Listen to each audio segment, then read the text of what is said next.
What is up, everyone, and welcome back to another episode of This Is My Club. And today we have got someone who I've talked to before a long time ago. I think it was October, I want to say. Max, how are you, pal? I think it's end of September. Yeah, I'm good, thanks, mate. How are you?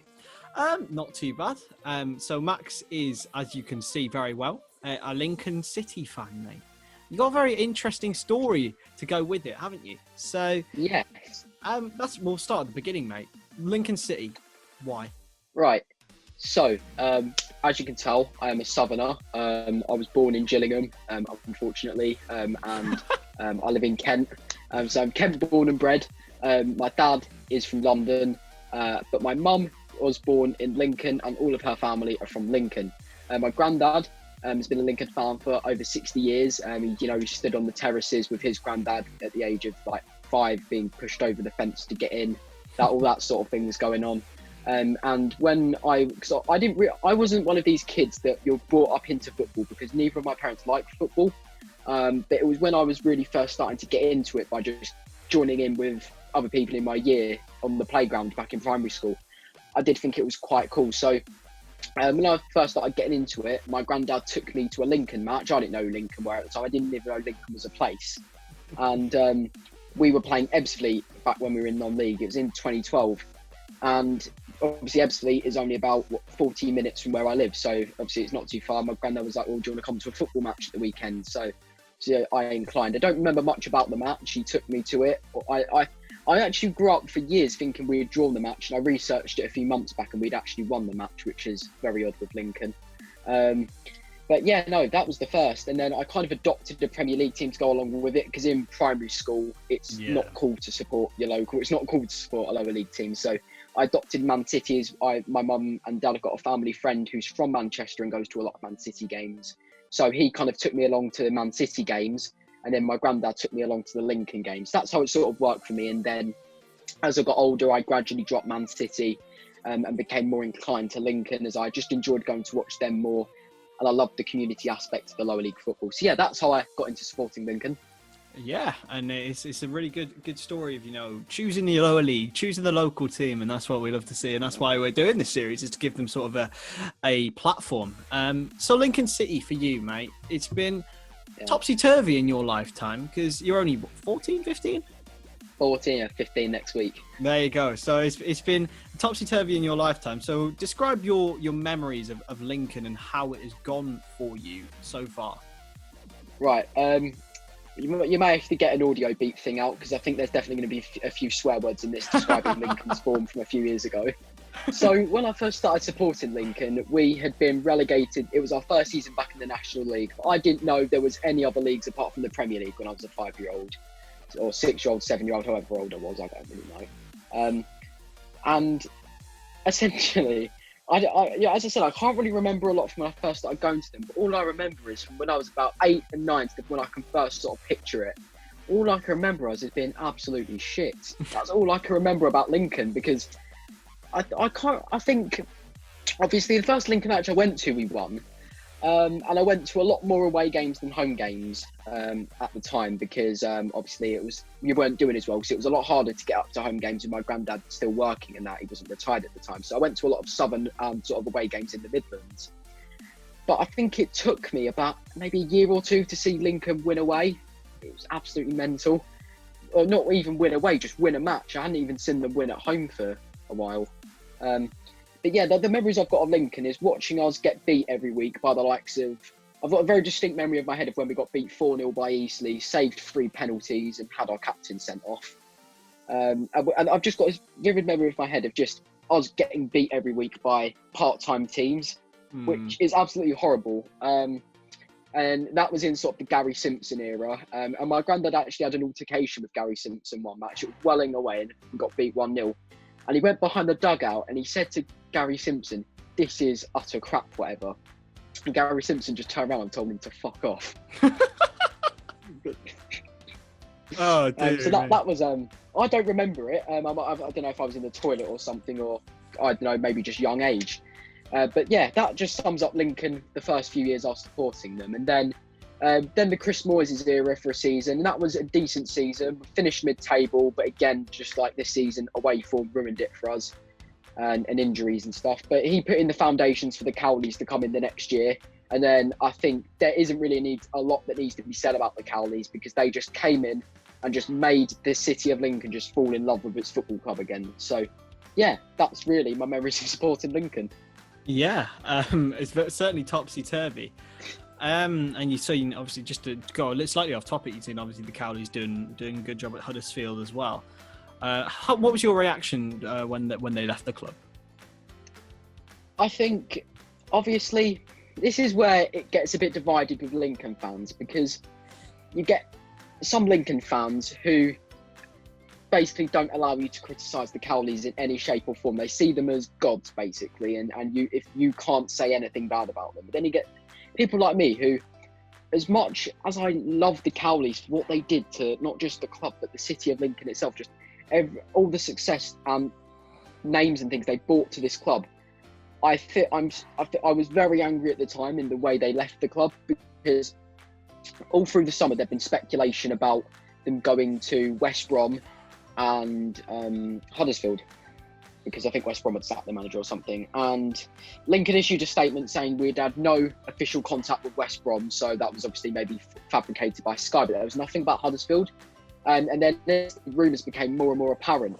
He was asked about it after a match. I think it was when we got beat by Donny in the Checkatrade Trophy, and the journalist just asked him about the rumours, and he just said, "Oh no, we're not going anywhere. I don't think he said they're false, but he said we've got no intention of leaving," something along those lines. Then exactly a week later, I think it was, he left the club. So I don't know if maybe they came up with a seriously improved offer during that week, but I just think it kind of felt like he'd sort of shook our hands and then stabbed us in the back at the same time, because he was going, "Oh yeah, we're not leaving," and then a week later he just leaves. So it was very mixed emotions at the time. So that's the only way I can describe it, really. And yeah, so it's Lincoln City. Describe the current situation for you guys. How have you done this season? Firstly, after getting promoted into unparalleled heights for you guys in recent years, how have you been doing? For those who don't know, and what's the future looking like? So I think, in answer to your question, I think right now we're in a transitional period. What always happens is with a manager, sometimes they come in, then you get a really good run of results, and then it all sort of peaks down a bit.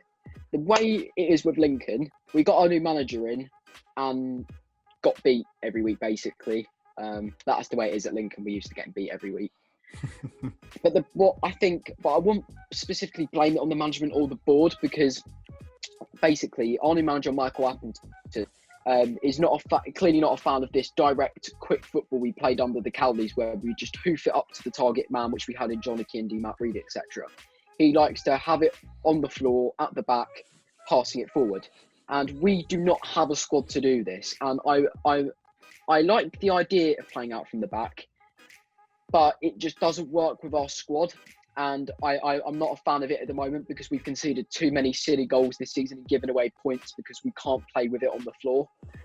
So again, in the future, we'll see an overhaul of the squad to a squad that can play this in this specification. But that's been a main reason why our season has been very mixed. I mean, don't get me wrong, we have picked up some unreal results, beating Sunderland at home, which was ultimately the game that got Jack Ross sacked as manager. We beat Ipswich 5-3. We beat Peterborough 2-1, which was absolutely unreal. We came back from 1-0 down as well and scored a last-minute free kick. We've picked up some unreal results this season, but at the same time, we've given away stupid results. Getting beat at Southend, who hadn't won at home all season, and were the worst team in the league, and the only reason they're not bottoms because of Bolton. We know at Accrington, right? Accrington. What was it? Oh yeah, we took the lead 3 times, saved a penalty, and still got beat. Oh no. Then it's Sunderland. I think we gifted them 2 of their goals. That was absolutely awful. Gillingham. That was, I think, one of the worst performances I've seen from Lincoln this season. I think that was a game where the players just did not look like they wanted to be there at all. None of them. Wimbledon.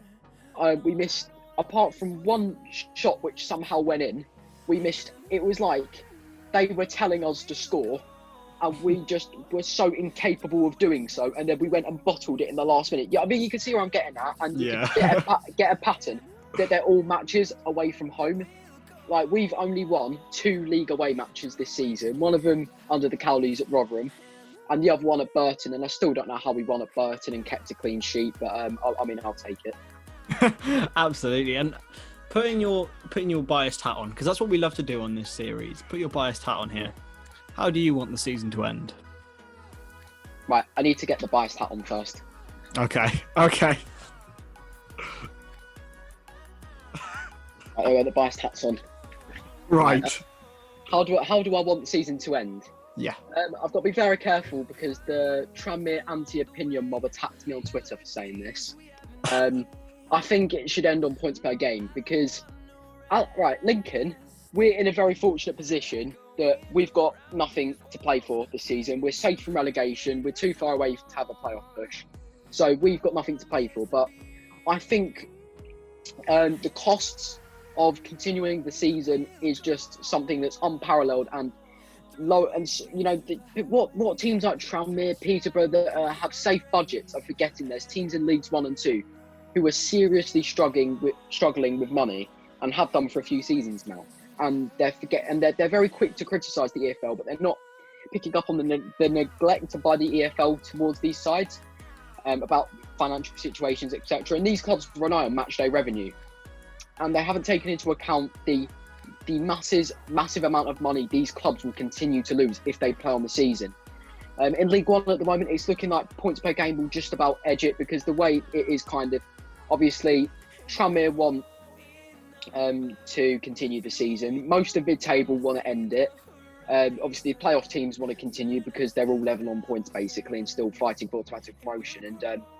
And the top 2 obviously want to end it now as they've been going up. But I just think points per game is the safest and fairest way to do it. And I think whatever system you do it, some teams are going to benefit, some teams are going to lose out. And in this case, it's very unfortunate that Tranmere will be the team that gets shafted by points per game. But whatever way you do it, a team will get shafted. For example, if we continued the season, there's a very high chance Wickham would finish outside the playoffs because they were on a massive dip of form. So they'll be the losers of continuing the season, but they're going to be one of the winners of points per game. So it works both ways, and I think some teams just need to understand life's not fair, and at least one team's going to get shafted. Yeah, well, it's a very fair way. Well, you had the Peterborough guy on for the first episode, actually, and he said he brought up the problem of weighted points per game and stuff like that. What's your thoughts on that? Right. I know Darren McAntony is very active on Twitter, so I'm just going to be careful what I say. I think weighted points per game is unfair based on what your narrative is. If you're in a position where Peterborough is, where weighted points per game, I know on non-weighted points per game, they will miss out on the playoffs. I don't know about weighted points per game, but I'm guessing from what you're saying, they would miss out on the playoffs. If it's not what you want, it's going to be unfair. Like Tranmere as well. They're saying points per game is unfair. It's unfair because, yes, they've got a game in hand. Yes, they're 3 points off survival. But it's unfair because they don't benefit from it. And this is what teams need to realise. I look at Darren McAntony in absolute awe. I salute him for fighting his corner. I salute him because I think transparency is something we need in lots of owners. And I think he is a credit to not just Peterborough, but the EFL itself, standing up to the EFL. But I think whatever option we do is unfair based on the effects it has on your team. So that's whether I think it's fair or not. Absolutely. So cheer you up a little bit, mate.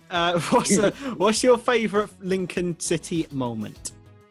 For me, it's got to be obviously we've had a few recent years. Getting to Wembley for the first time and winning the Checkatrade Trophy, getting promoted from League 2, the cup run. But for me, it's got to be winning the National League in 2016-17. It's obviously not the highest of accolades, but I think for me we had just deteriorated in non-league for 6 years, and it was a horrible 6 years. And if this COVID-19 crisis had happened in that 6 years, I don't think we would have a football club right now. We're in such a destitute situation, but I think just getting back into the football league and just realising that our club was back where it should be was just an incredible. Like, I remember my granddad, who I'd never seen cry before, was just in tears at full time. It was unreal. So, yeah. And what we always say, favourite Lincoln City goal, mate. What's it going to be? Goal. I've already know this. Charlie Adams versus the Grimsby Scum, 2014. Lincolnshire Derby, Boxing Day. We went on to win the match 3-1, which was absolutely unreal. And pretty much the ball, it was a corner. It was headed out, and then from like 30 yards out, something like mental like that, one of our players just volleyed it in the top corner. It was, oh my God. That's for me, especially as it was a derby as well. That's definitely the best Lincoln goal in my opinion. Yeah. And finally, to close this off, Lincoln City in 5 years. Where do you see yourselves? Right. This is a very tough question because it depends how the next 2 years go, I say, because it depends on the investment, which I do have faith in the boys, except that we will have the correct funds for Appleton to rejuvenate the squad into a playing out from the back, playing it on the feet, on our feet, not giving away silly goals as much squad. But it just depends on whether he can put the squad together, and because I can possibly see us in the next 5 years pushing for the playoffs or maybe even in the championship. Obviously, that's really pushing it. But then on the other hand, if this doesn't go as planned, there's a chance I think we could be in that relegation area, which I really don't want to be in, because relegation is so unfair, because you could be like 3 points outside the relegation spot on the last day, but none of the results go your way. You end up playing a league below next season. So it's either going to go 2 ways, I think. 3 ways actually. We'll either stay as a mid-table team and just be one of those average teams that just don't move at all. We'll either be fighting for promotion or already be in the championship, or we'll be either in the relegation fight or be in League 2. That's the only 3 ways I see it going, if I'm honest. Absolutely, mate. Well, thank you very much for joining me, Max, and I'm sure you have a YouTube channel to shout out as well. Thank you for having me. Yeah. Shout out all your socials, mate. Oh yeah. I'm on Facebook, but I don't use it. We don't do that stuff. Instagram at MaxLCFC_. Go follow it, and following people back, so go do it. And then Twitter, where you'll see me attack Tranmere fans about points per game and stuff. Well, no, they attack me, I just attack them back. At MaxLCFC_. Go follow it. I would say the content's quality, but it's a bit questionable, so go follow it. As well as, and subscribe to Max on YouTube as well. Everyone will do that. What's your YouTube? It used to be It's Reading, but it's not anymore, is it? Yeah, I changed it because I'll give you a little backstory about the username. So, right, let's fair to say people in my year haven't been that nice to me about supporting Lincoln by itself. So you can imagine what it's like having a YouTube channel. So I wanted to keep this completely anonymous, but I was really stupid and linking it with my personal account and following it. People in my year were getting hold of the Instagram account and very quickly worked out it was me. So I had this really cringy username that I just didn't want, and it was getting more embarrassing day by day. And then I just thought, like, I think February time, the FCAs are still far away. I'd just change it now and you don't have to worry about it. So I just quickly notified all things like companies and stuff I do work for, just told them that I'm changing the name, so don't keep hold of that stuff. And so just changed it, and so subscribe to MaxLCFC for League One, Lincoln City, Bundesliga content. We love to see it. Everyone go do that. To see it. And anyway, thank you very much for watching, and we will see you next time. Thank you for having me.